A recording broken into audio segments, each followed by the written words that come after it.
présence du Seigneur, mercredi 25 mars 2020, pour parler autour de la parole de Dieu.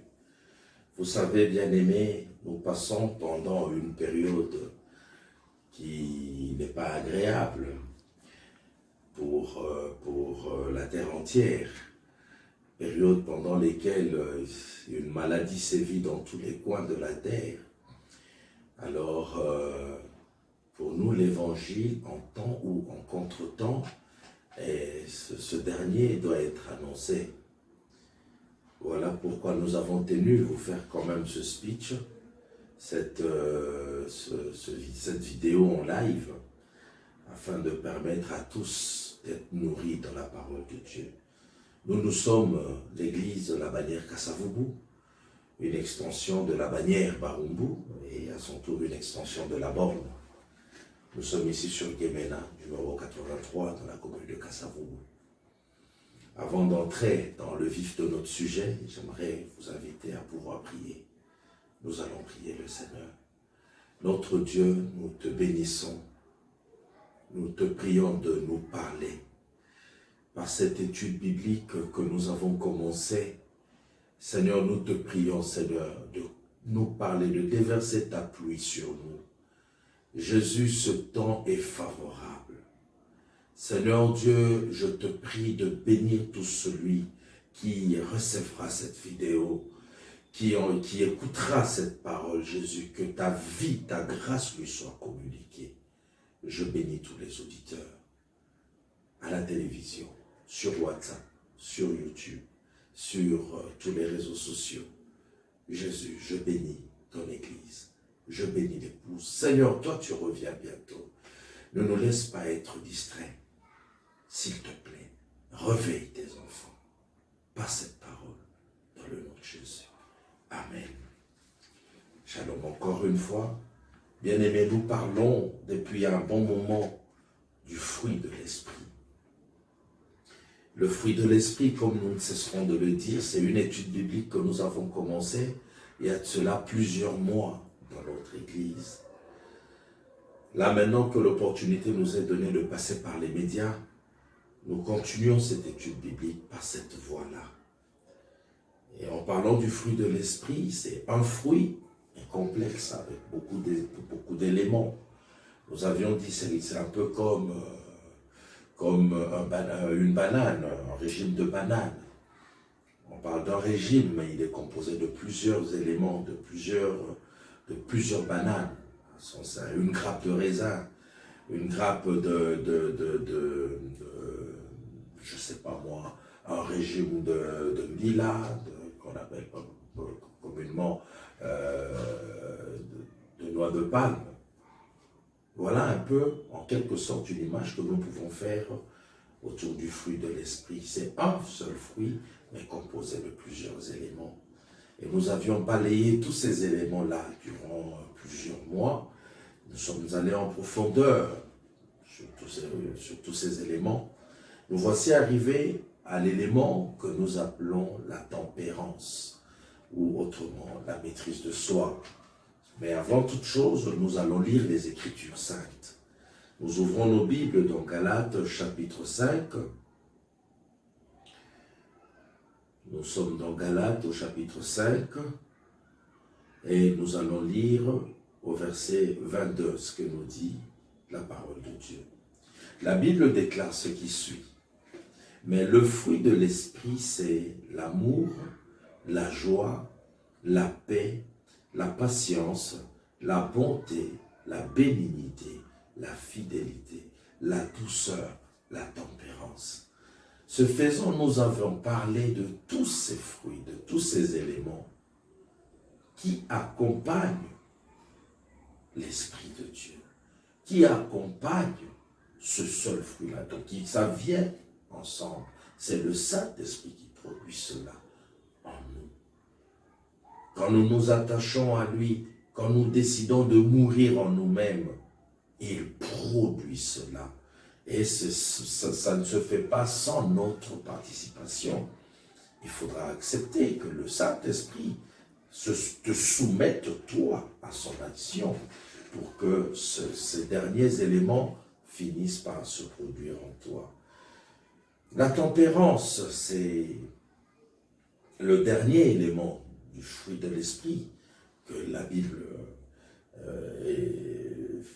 dont la Bible fait mention dans le texte que nous avons lu. Et c'est de cela dont nous parlerons aujourd'hui. Nous dirons aujourd'hui que la tempérance, c'est le fait d'être en mesure de maîtriser ses passions et ses désirs. Vous savez, bien aimé, l'homme, de par la composition de l'être de l'homme, il y a 3 grandes dimensions dans l'être de l'homme. Il y a le corps, l'âme et l'esprit. Et dans toutes ces dimensions-là, nous voyons que dans l'âme de l'homme, c'est là où réside le point sur lequel nous parlerons ici. C'est là où résident les désirs, les passions, les émotions. C'est là où cela réside. La volonté aussi est là-dedans. Nous voyons, il y a la volonté, il y a les émotions, et il y a aussi les passions, si vous voulez. Alors, ces éléments-là se trouvent être dans l'intelligence ou dans l'âme de l'homme. Alors, dans le dictionnaire, on nous définit la tempérance comme étant une vertu qui modère les passions et les désirs. C'est cette capacité-là que le Saint-Esprit donne à l'homme de se maîtriser, de se contrôler. Vous savez, dans d'autres versions des Écritures, on définit la tempérance comme étant la maîtrise de soi. Beaucoup des gens, les exemples sont légion dans la Bible, par manque de tempérance, ont fait des dégâts, ont causé des dégâts. Ils se sont laissés emporter par leur passion, ils se sont laissés emporter par leurs émotions. Et cela a dû causer beaucoup de dégâts dans leur vie et dans leur entourage. Gloire au Seigneur. Et le dictionnaire nous définit encore cela comme étant une modération dans la consommation, même dans le vin, dans la boisson alcoolique, même dans le manger. Et pour cela, vous verrez que la Bible ne cesse de se répéter là-dessus. Elle nous parle de la sobriété. L'apôtre Paul est largement explicite là-dessus. Quand il parle à Tite, dans Tite 1, 8, il parle de la modération. Quand il parle à Timothée, dans 2 Timothée 4, 5, il parle de la sobriété. Il dit à Timothée d'être sobre. Vous savez, la tempérance, l'apôtre Paul en fait allusion même dans un angle érotique, dans l'angle émotionnel, sentimental. Quand il parle aux Corinthiens, dans sa lettre aux Corinthiens, nous allons ouvrir nos Bibles dans 1 Corinthiens 7. Dans 1 Corinthiens 7, au verset 9, nous lisons ce qui suit. On peut commencer au verset 8. À ceux qui ne sont pas mariés et aux veuves, je dis qu'il leur est bon de rester comme moi. Mais s'ils manquent de continence, qu'ils se marient, car il vaut mieux se marier que de brûler. Ici, l'apôtre Paul, en parlant en utilisant le verbe brûler, donc c'est que c'est le feu que les émotions mettent, ou les sentiments mettent en nous.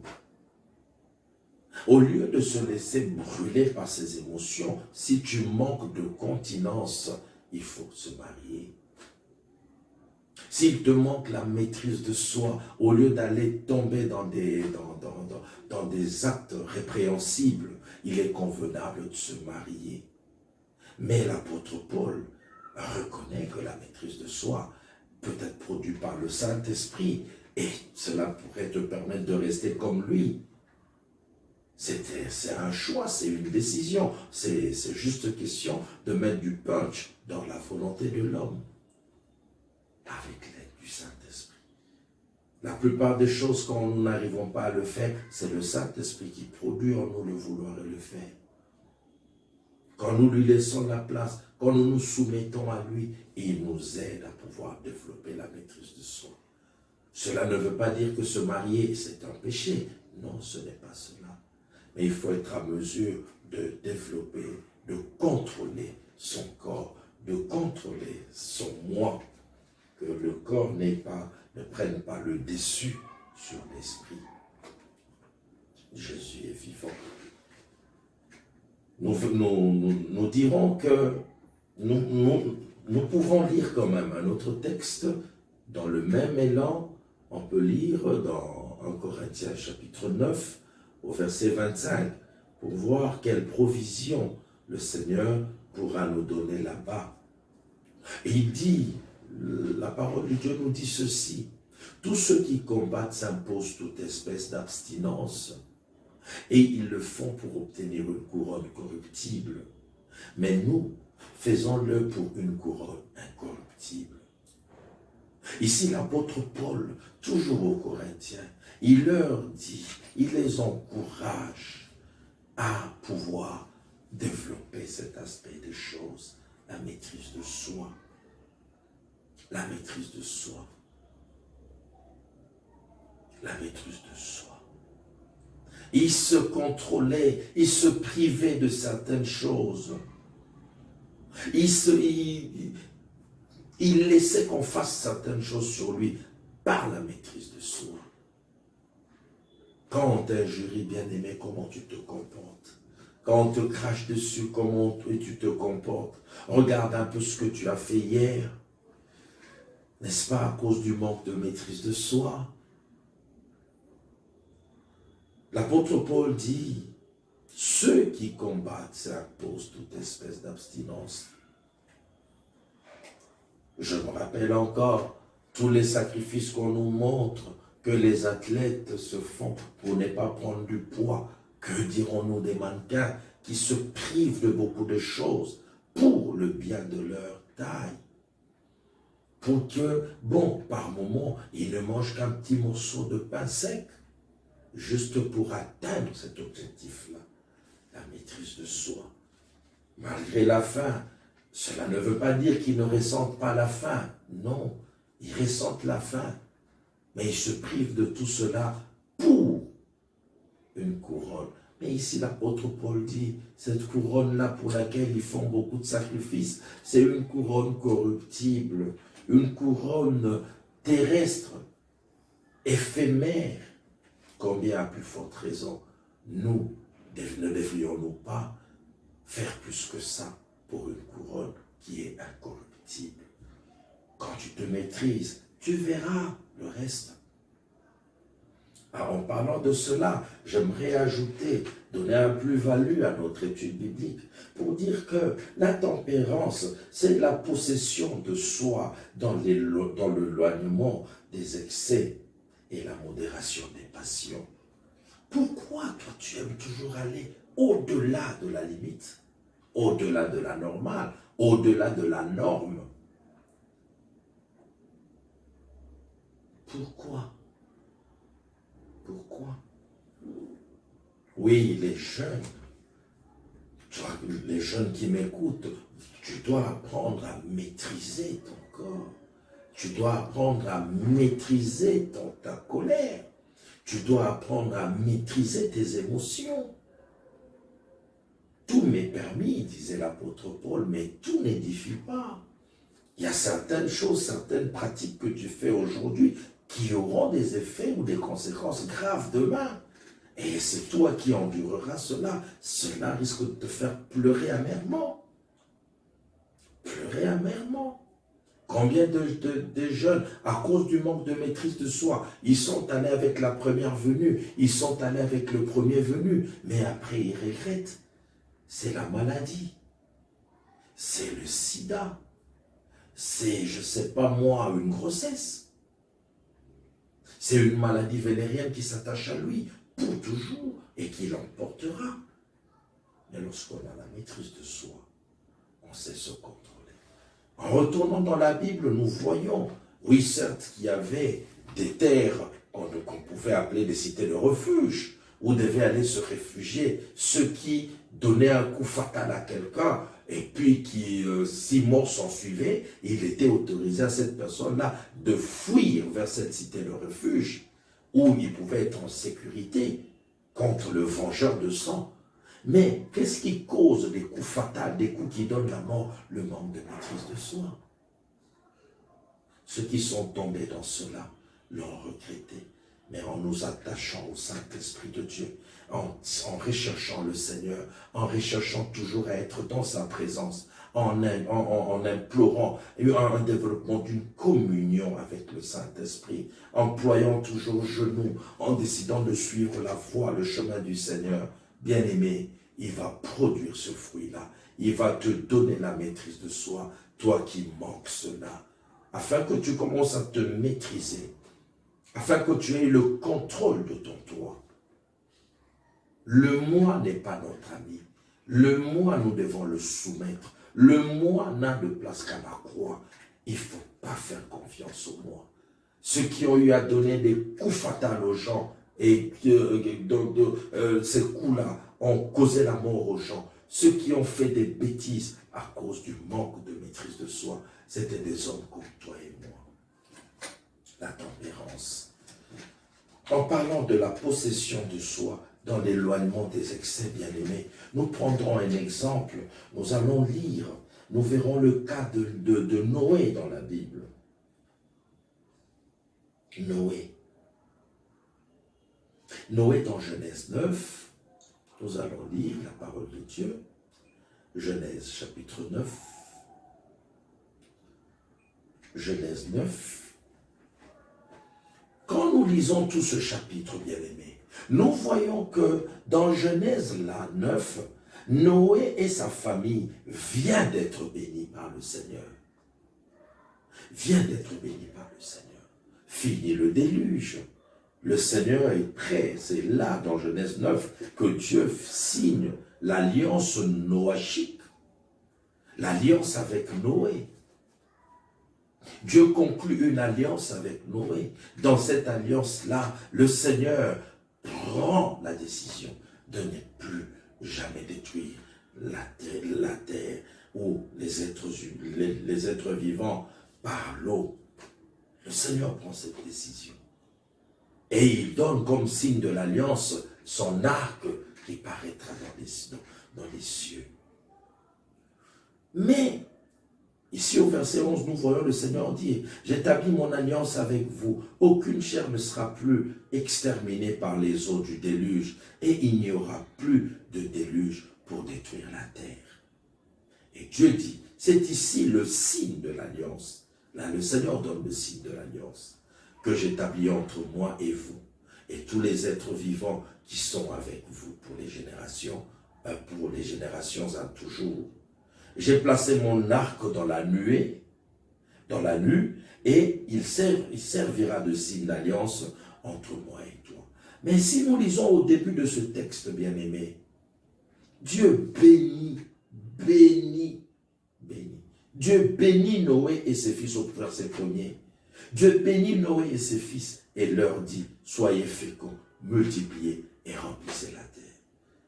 Ce peuple-là que Dieu venait de bénir, Noé et ses fils, ainsi que ses descendants. Mais quand nous évoluons un peu vers la fin, nous voyons ici, au verset 21, on nous dit,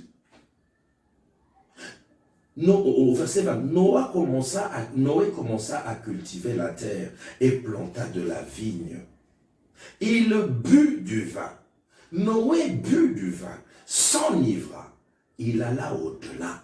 Par le manque de contrôle de Noé, regardez les effets collatéraux qui sont suivants. Noé but du vin et s'enivra. Et se découvrit au milieu de sa tente. Noé a perdu le contrôle à cause du manque de maîtrise de soi. Mais j'aimerais dire à quelqu'un aujourd'hui qu'il y a des éléments, il y a certains facteurs qui nous font perdre notre maîtrise de soi. Nous devons y veiller. Nous devons y veiller parce que quand nous contrôlons ces facteurs-là, nous serons forts. Vous savez, il y a un prédicateur qui a dit un bonjour et il dit, la mort, lui, il définit la mort en soi, la mort du moi, comme ceci. Et il dit, la mort de son corps là est crucifié là à la croix. Son corps est crucifié avec Jésus. Lui, il est ressuscité en nouveauté de vie. Comme Christ était ressuscité. Christ était mort et ressuscité. Lui aussi est mort, crucifié, il est ressuscité. Mais lui maintenant, il dit, lui, il est né de nouveau. Mais son corps est resté à la croix. Et il surveille son corps. Et ça m'a beaucoup fait réfléchir. Il surveille son corps, pourquoi? Parce pour que ce corps-là ne descende jamais et revienne. Certainement qu'à vous aussi il est arrivé d'écouter cette parole. D'autres personnes qui disent que, frère, dans nos Bibles, d'abord pour qui je suis. Ce sont des accents que nous écoutons ça et là. Mais non, nous ne sommes pas de cela. Nous devons avoir le contrôle de notre corps. Notre moi, nous devons le surveiller. Il n'a de place qu'à la croix. Notre corps n'a de place qu'à la croix. C'est à la croix où il est, c'est à la croix où il doit rester, pour que nous vivions en nouveauté de vie avec le Seigneur.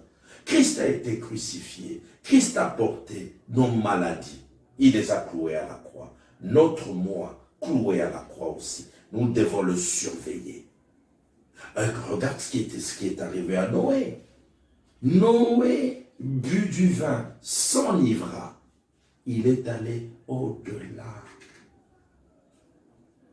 Il ne s'est pas maîtrisé. Voilà ce qui est arrivé, ce qui arrivera par la suite. Il se découvrit au milieu de sa tente. Cham, père de Canaan, vit la nudité de son père. On lui place que cet enfant, l'enfant là ne connaissait pas. Ce sont les effets collatéraux. Vous savez, quand nous manquons de maîtrise de soi, quand nous ne prêtons pas attention à la recherche de cet élément du fruit de l'esprit, de cet élément du Saint-Esprit, que cet élément-là du Saint-Esprit se produise en nous. Quand nous n'y prêtons pas attention, il y a beaucoup de bavures qui peuvent s'en suivre. Bien-aimé, la tempérance, la maîtrise de soi est une vertu du Saint-Esprit que nous devons demander au Seigneur. Cham, père de Canaan, vit la nudité de son père. Et il le rapporta dehors à ses deux frères. Au lieu de cacher la nudité de son père, la malédiction n'allait pas s'en suivre. Mais lui, il est allé rapporter un autre manque de maîtrise de soi. Tu vois un mal, maîtrise-toi avant de le rapporter. Avant que ta bouche ne parle, elle doit réfléchir. Elle doit laisser passer ce qu'elle a à dire à la cervelle. Le Saint-Esprit doit coordonner et t'accorder ce qui doit sortir de toi. Cham n'a pas réfléchi, il est allé rapporter, un peu comme une moquerie, un peu comme un sujet de comédie, un sujet qui pouvait faire rire ses frères, et pourtant c'était la porte de son malheur. Non, bien-aimés, nous devons développer la maîtrise de soi. Que dirons-nous de l'histoire de Lot dans Genèse 19? Que dirons-nous? Nous devons développer la communion avec le Saint-Esprit. Nous devons décider de mourir en nous-mêmes, avec Jésus. De mourir en nous-mêmes, que chaque partie de notre corps meure. Soumettons cela à Jésus. Demandons à notre Seigneur que Dieu me fasse mourir, que toi tu meurs, que le toi meure, afin que tu marches en nouveauté de vie. À chaque fois qu'on t'indexe qu'on te parle, qu'on fait des invectives sur toi, tu sens comme s'il y avait du feu sur ta tête. Oui, je reconnais qu'il y a des éléments qui viennent, qui servent comme des amortisseurs à ta maîtrise, qui te font éclater les plombs, hein, qui te font exploser. Mais bien aimé, tu dois te contrôler. De toi-même, tu ne pourras pas y arriver. Tu as besoin, j'ai besoin de la grâce du Seigneur. Voilà pourquoi tu dois développer ces deux choses. La communion avec le Saint, avec le Seigneur, avec Jésus-Christ et la mort en soi. Ce sont deux choses que tu dois, pour lesquelles tu dois prier abondamment et avec larmes pour que le Seigneur, pour que le Saint-Esprit produise son fruit en toi. Et tu dois te soumettre à l'action de l'Esprit. Bien-aimé, ce sont des conditions qui ne ratent jamais. Qui ne ratent jamais. Qui ne ratent jamais. La maîtrise de soi est une vertu de taille. Une vertu de taille. Vous savez, il y a l'abstinence qui était recommandée, qui était exigée aux Lévites. On peut lire ça dans Lévitique 18 plutôt. Et au Nazir, dans Nombre 6, 3. On peut voir tous ces éléments-là qui pourront enrichir notre connaissance. Si tu développes, si tu refuses de te soumettre à l'Esprit de Dieu, tu tomberas dans des travers qui combattront tout ton parcours. Qui vont combattre tout ton parcours. Qui vont combattre tout ton parcours. Vous savez, parmi les éléments qui nous font perdre le nord, qui amortissent, qui nous affaiblissent sur le plan mental, moral, physique, et on cite le vin. Le vin fait perdre à plusieurs la maîtrise de soi. Il y a aussi la colère. Si tu te sais que tu perds le contrôle quand tu es en colère, apprends au Seigneur, dis cela au Seigneur et le Seigneur t'aidera. Apprends à te maîtriser. Apprends à te maîtriser. Prie le Seigneur, attache-toi au Seigneur. Il va te donner cela. Regarde comment tu deviens quand tu es énervé. J'ai appris qu'il y a d'autres personnes, quand il se met sur ses grands chevaux, même du sang coule de ses narines à cause de la colère. Certaines personnes, quand il a pris un verre de plus, un verre de trop, mais non, ce qu'il fait, c'est insupportable. Insupportable. Et il rit même autour des sujets qui ne sont pas comiques, non. Il dit des choses, il crache même les secrets de famille, ses secrets intimes. Donc cela n'est pas bon. Nous devons rechercher la tempérance. Nous devons rechercher la tempérance. Il y a des conséquences fâcheuses que le vin cause aux gens. Il y a des conséquences fâcheuses. Il y a des conséquences fâcheuses que la colère donne. Il y a des conséquences fâcheuses. On peut lire dans Proverbe 4, 17 dans nos maisons, Proverbe 20 au premier, Proverbe 21 au verset 17. Ça pourra nous aider, ça pourra nous informer quelque peu à ce sujet-là. Et les prophètes aussi en parlent. Les prophètes aussi parlent de ces conséquences fâcheuses. Dans Amos 6, 3 à 7, dans Osée 4, 11, on peut lire ça. Vous savez, la tempérance, cette vertu du royaume doit être exigée de tout enfant de Dieu. De tout enfant de Dieu, à quelque niveau qu'il soit. Pourquoi pas les responsables ou les autorités? Beaucoup de dirigeants, tous les dirigeants chrétiens, doivent rechercher cela. enfant de Dieu doit rechercher cela. Quand je m'adresse aux dirigeants chrétiens, c'est à cause du poids de ce qu'ils portent, de la charge qui pèse sur eux, bien-aimés. Cette charge est lourde. Dans 1 Timothée 4,4, il est écrit, tout nous est permis, mais tout n'édifie pas. Nous sommes libres, oui, mais notre liberté est limitée. Est limitée sur le fait qu'il y a certaines choses qui n'édifient pas, qui nous sont interdites. Ce qui n'édifie pas nous est interdit. Ce qui n'édifie pas nous interdit. Amen. Je pense que nous allons nous arrêter par là aujourd'hui. Nous continuerons le mercredi prochain autour de ce sujet.